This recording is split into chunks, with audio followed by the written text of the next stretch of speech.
I want to show you guys exactly how to perform each movement within triphasic training so that you're maximizing results from performing that modality. Let's get into it. What's going on, guys? I'm Coach Chris Barner here with Overtime Athletes. And for today's video, what I wanted to do is basically review a common mistake I see when performing triphasic training. Now, triphasic training is a specific modality where we essentially attack each phase of a lift to be able to receive the benefits of that actual phase. For instance, you have the eccentric motion where you're working, basically the stretch reflex, stretch shortening cycle. You have the isometric where you're working maximum motor unit recruitment. And then you have the concentric where you're really working and focusing on rate of force development. Now, the biggest mistake that I see athletes perform when performing triphasic training is just mindlessly performing a squat, a trap bar deadlift, a bench press, without actually knowing how to get the proper stimulus to that movement. Now, what do I mean by that, right? So when you're performing a back squat, let's take for instance, when an athlete is performing eccentrically a back squat, meaning they're going at a tempo of, let's say, anywhere from 4 to 6 seconds on the way down. Most athletes put the bar on their back and simply just focus on counting on the way down.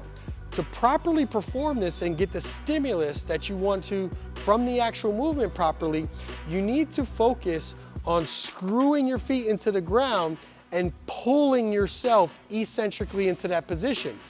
What happens if you just mindlessly put the bar on your back and just lower yourself down? A lot of times what happens is a lot of the stimulus comes within the trunk. You're just trying to fight that resistance on the way down.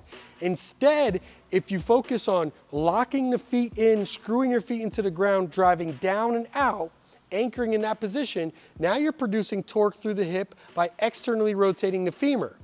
Also, while doing that, you want to focus on pulling yourself into that position as opposed to I'm just fighting that resistance.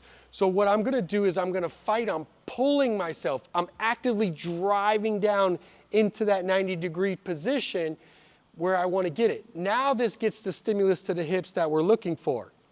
On the other side of that, let's say we're performing isometrics. Let's say we're pausing at the bottom of that rep for, let's say, 4 to 6 seconds.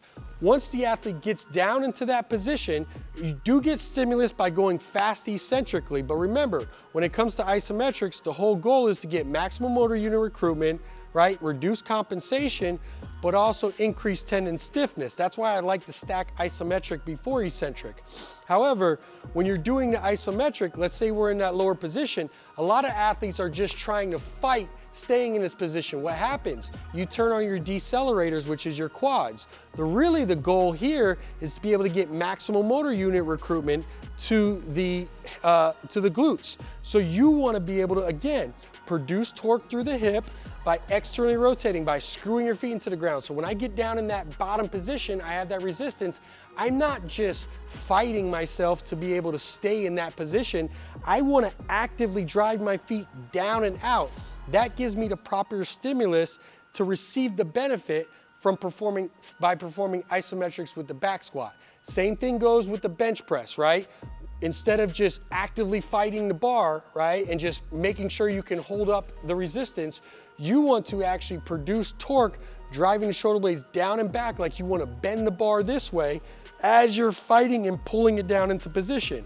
Or if you're going isometric, I'm not just sitting here in this position, I'm actively bending the bar this way. Same thing goes when we go to a unilateral movement. Where am I pulling into, right? Understand why you're doing what you're doing. Now, I went over bench press and back squat because those are the most common that we use, like compound movements that we utilize when performing triphasic.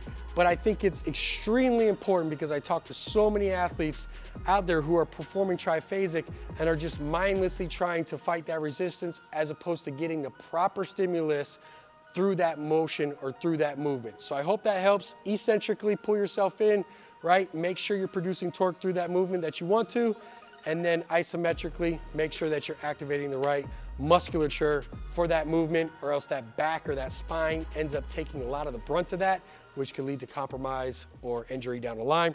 I hope that helps, guys. Coach Chris Barner, I'll catch you guys next time.